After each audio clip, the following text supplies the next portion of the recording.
Hey guys, this is Rob from ChainsawGuitarTuition.net. We've already covered in this series what a scale is and what a chord is, and a bit about the relationship between chords and scales. In this video, we're going to be talking about what it means to be in key.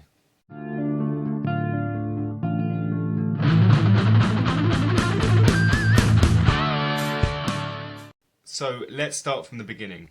Way back in medieval times and before then, all we had was modes. And modes don't work in the same way as keys, so no one was really in key or out of key. They were just using a certain mode or not using that mode. To modern ears, this probably sounds really weird. I mean, how can you have music that sounds good and musical, but it's not in a key? The truth is, what's really happening is they're picking a mode or scale and sticking to the notes of that mode. If you've already watched my video on modes, you'll know that the huge difference between modes and keys is that modes don't have chord progressions and keys do. So with a mode, you're kind of dealing with a static riff or just a static chord or set of chords going from one to the other, whereas with a key, you've got this idea of a progression of chords. So the layout of the notes on the fretboard make this a bit more difficult to see on the guitar. But this is a guitar channel, so we're going to see it, visualize it on the guitar fretboard. Hopefully it will make sense. We're going to take the notes of the C major scale: C, D, E, F, G, A, B, C. Now in this position, it's going to be difficult for me to show you in a simple way. So we're going to take the same notes and play them along the A string. So they're all going to be along the A string. Okay, and that means we can now use A-shaped chords, major and minor chords, to play the chords of this scale.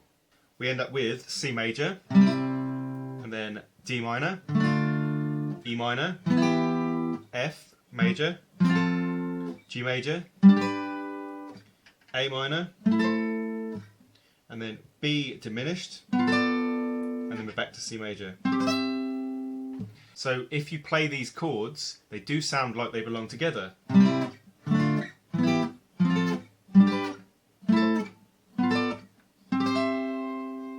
And they sound like they end on the C chord.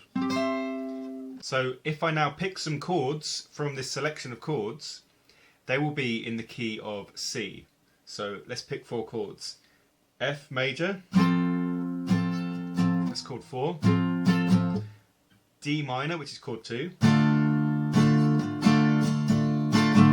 Then G major, which is chord 5. And then down to C major, which is chord 1, and it should resolve. So we've got 4 chords there that sound like they go together, and they sound like they come to an end on the C.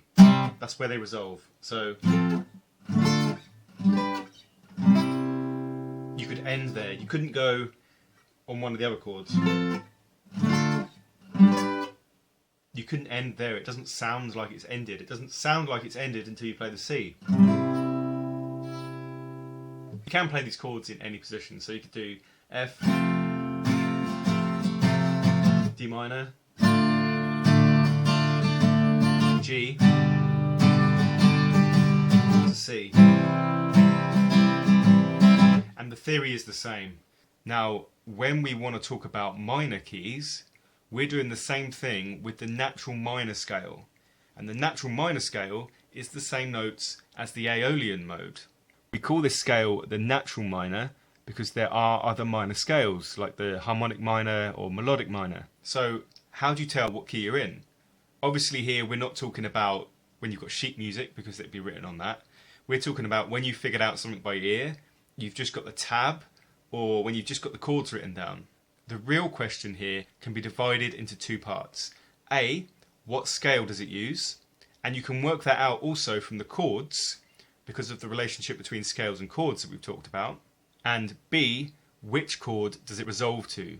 This is the chord that it could end on and feel completely resolved and ended. And yeah, working out which key you're in can be a matter of opinion. Some things are definitely major, some things are definitely minor, some things are kind of in the blurred line in between.